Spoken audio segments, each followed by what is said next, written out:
In 2018, Vinicius Junior debuted in the Champions League and delivered an assist 5 minutes after coming on as a sub. In 2020, the Brazilian scored the fastest goal in the competition's history after coming off the bench. In 2022, he scored again, this time in the final, robbing Liverpool of another trophy. Later, Vinicius equaled Cristiano Ronaldo's record and caught up with Lionel Messi for assists in the Champions League knockout stage, despite playing 52 games fewer. In his first Champions League run, Rodrygo played 5 games and only 2 from start to finish, but still managed 4 goals and 3 assists. He became the youngest Brazilian to score in the tournament and got the fastest brace. In the 22-21 season, Rodrygo was the first player to score twice in the 90th minute in the knockout match. For comparison, by the age of 23, the all-time Champions League top scorer Ronaldo had 20 goals and as many assists. The Brazilian boys have more than 30 and 40 respectively. This year, Rodrygo and Vinicius have been involved in most of Real Madrid's goals in the Champions League,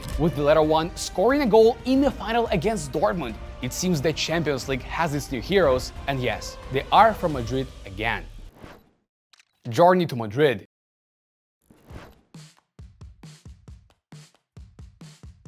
This is the suburb of Rio de Janeiro, infamous for its shootouts and crimes, where Vinicius was born. Flamengo dragged the young man from the area at the age of 6, when he didn't even have boots and a backpack for training. Vini started as a left back, but soon proved that his place was up front. At 16, he made a name for himself at a tournament in São Paulo, debuted for Flamengo's first team, and won the South American U17 Championship with Brazil, at the same time becoming the tournament's best player and top scorer. Such performance wasn't left unnoticed, and in May 2017, Real Madrid agreed to sign the kid when he would turn 18. A similar story goes for Rodrygo, a poor neighborhood, non-stop football dreams, and a father who plays professionally, although in the lower leagues of Brazil. Rodrygo started out so well in futsal for Santos that in the U9 game, the officials even checked his documents to see if he was older. By the way, at that time, Rodrygo was only 7. At 10, he got invited to Santos Academy. At 11, Rodrygo became the youngest Brazilian to sign a contract with Nike,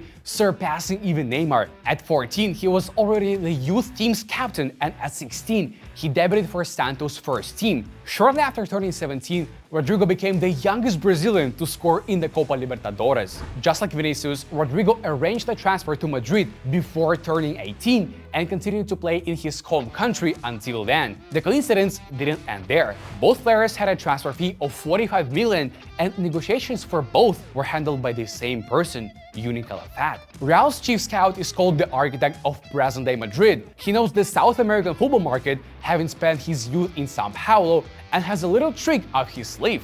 Calafat stays in touch with the players' families and convinces them that it is at Real Madrid where their children can truly fulfill their potential. On top of that, he managed to lure Vinicius and Rodrygo away from Barca. For Florentino Perez, these two deals were of immense importance. It was a kind of revenge against the Catalans, who had previously hijacked the deal for Neymar after years of negotiations with Los Blancos. Let's get back to 2017. Barca wanted to sign Vinicius, but Madrid snapped him up, paying the player and his agents 8 million euros each. The Catalans then shifted their attention to Rodrygo. The board followed the Brazilian for several years and signed a preliminary agreement, but refused to pay Santos the 50 million clause. The Barcelona bosses thought that after signing Vini, Perez would calm down. Why would he pay big money again for an underage and relatively unknown player in Europe? However, Real Madrid gave Santos 45 million and 8 more to the player. For the record, Barca offered nearly 10 times less as a signing bonus. That was it. The deal was done. Two successful transfers became victories not only for Perez, but also for Calafat, as the latter spent 14 months negotiating with Vinicius and 4 years with Rodrygo. First challenges in Madrid. Imagine this, you move to Real Madrid, start training with the first team and go on a preseason tour, but suddenly the head coach says you will play for the reserves in the 3rd division. Rumor has it that at the time, Real had 8 offers to loan Vinicius, but all were torn down. On August 26, 2018, the Brazilian debuted for Castilla against peers from Las Palmas. He showed off skills, earned fouls and had some shots but drew a blank. In the next game, Vini scored the beautiful goal against Atletico's youth team, and less than a month later, he came on as a sub against Atletico Madrid in La Liga. Yet from August 19th to October 28th, Vinicius only had 12 minutes on the pitch. Things took a U-turn when Santiago Solari took over after Julian Lopetegui. The Argentine and the Brazilian worked together at Castilla. Under the new coach, Vinicius made an assist in the first game, and a few days later, he scored the first goal in the Champions League. From January 2019 onwards, Vini became a regular starter for the first team. In the games against Girona, Barca and Atletico Madrid, 50% of Real Madrid's attacks went through his wing. However, while he remained largely involved in build-up, his own record was unprolific. Throughout the season, Vinicius only scored 3 for the first team, against Alaves, Leganés, and Melilla. But most of the time, Vinicius was remembered for his poor finishing. It was especially evident in the second leg of the Copa del Rey semi-final against Barca. The Brazilian had 6 good chances but scored 0. Mainly due to Vinicius, Madrid lost the game 3-0 despite having a significant advantage in shots, got knocked out, and finished the season with only 1 trophy, the Club World Cup. In the following season, Vinicius kept wasting chance after chance. Zidane stopped including the winger in the first 11. The young man began to feel down, so the club hired a personal therapist to help him overcome such problems. Besides, the media reported that the Brazilian might go on loan to Real Valladolid, owned by former Real Madrid player Ronaldo Nazario. The rumors were not unfounded. Vinicius' stats in the second season were over 2 times worse than during his first year. Not only did the likes of Sergio Ramos, Toni Kroos or Luka Modric outscore him, but so did the newcomer Rodrygo. After just a match for Castilla, the right winger got the opportunity to play for Madrid's first team and seized it perfectly. Coming on as a sub for Vinicius against Osasuna, he scored 93 seconds later, becoming the fastest player to score his first La Liga goal for Los Blancos since Ronaldo Nazario in 2002. On November 10, 2019, Rodrygo scored a hat-trick and assisted once against Galatasaray in the Champions League. At 18 years and 301 days, he became the second youngest player to score 3 in the tournament, only behind Real legend Raúl. When Zidane returned to Madrid for his second stint, he did praise Rodrygo, but at the same time asked people not to put too much pressure on the Brazilian. The coach knew that having that much playing time and being consistent at a young age was nearly impossible, and he turned out to be correct. In the second half of the season, Rodrygo played more like Vinicius, with very few contributions, and often found himself out of the squad or on the bench. The next season of the Brazilians was perfectly described by Karim Benzema. In almost 50 games, Vinicius got only 13 contributions, rarely playing the full 90 minutes, though shining in the Champions League from time to time, scoring a goal 15 seconds after coming on as a sub and a brace in the first match of the quarterfinals against Liverpool. That night, Vinicius Junior was the first player born in the 2000s to score in the Champions League quarterfinals and the youngest Brazilian to score at least twice in the playoffs. Besides, he became the second youngest scorer ever for Real Madrid in the knockouts, again, only behind Raúl. As for Rodrygo, he contributed even less than Vinicius, missed 2 months due to an injury, and rarely played full matches when healthy. By the end of the first couple of years in Madrid, Vinicius and Rodrygo showed themselves as talented footballers with an occasional standout performance, especially in the Champions League, but just being promising in Madrid was not enough. They were signed to replace Cristiano Ronaldo, who got 52 goal contributions in his last season, but managed just 23 combined the season after the Portuguese left. And who knows, what would have happened to this duo if Don Carlo hadn't returned to Madrid? Glowing up and becoming the new kings of the Champions League. Ancelotti has always given me the confidence and affection that I needed. He's like a father to me, said Vinicius Junior about the coach. I won't stop here and explain why Ancelotti is a genius. Go and watch the video right here. Instead, let's find out what Carlo has done to level up the left winger.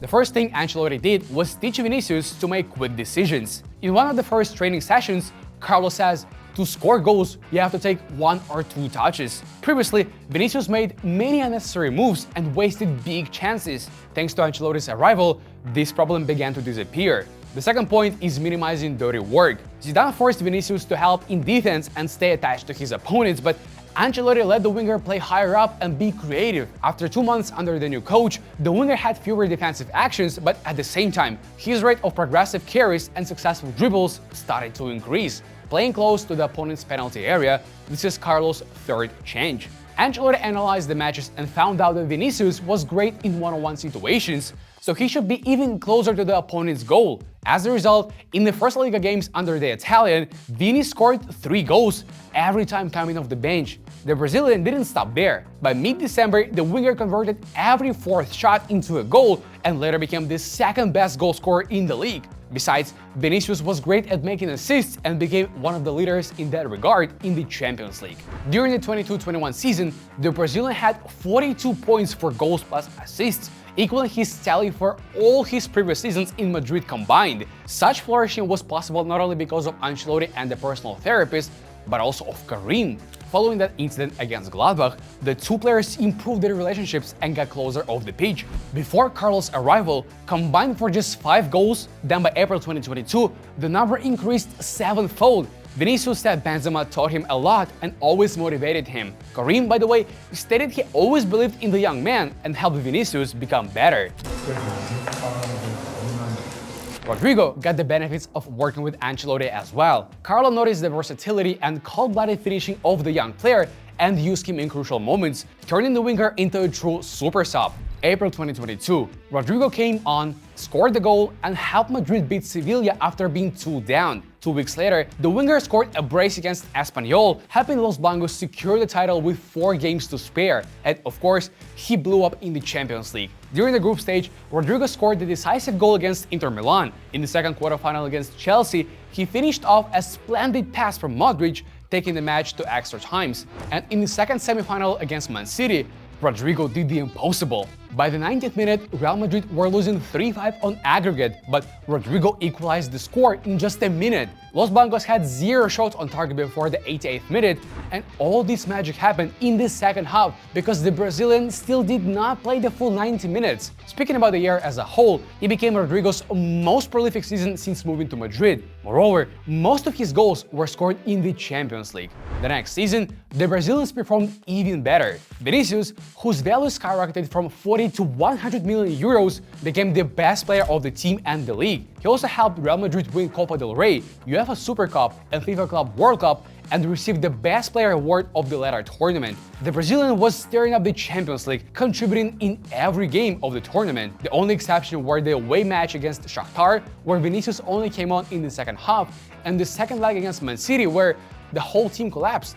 At 22 years and 224 days old, Vinicius became the youngest visiting player to score twice against Liverpool at Anfield in a major European competition since Johan Cruyff in December 1966 for Ajax. That alone demonstrated the caliber of a player the Real Madrid star had become. His impressive stats in all tournaments naturally led to a wave of compliments, and Thierry Henry even named Vinicius the best left winger in the world at the time. Rodrygo was praised as well for his winning goals against Barcelona and Atletico in La Liga and against Leipzig and Celtic in the Champions League. The goal against the Scottish team became the Brazilians' 13th in the Champions League in 33 games. That's one more than he had managed in nearly thrice as many games in other tournaments. In his 4th season at Madrid, he finally became a regular starter and got the best year by goal contributions. Rodrygo. Both Vinicius and Rodrygo were in the top 6 dribblers of 2023, and Ancelotti included them in the trio of the best modern footballers alongside Jude Bellingham. Vinicius is the main contender for the Ballon d'Or now, the second highest Brazilian goal scorer in Real Madrid's history after Ronaldo, and apparently Joshua Kimmich's #1 enemy.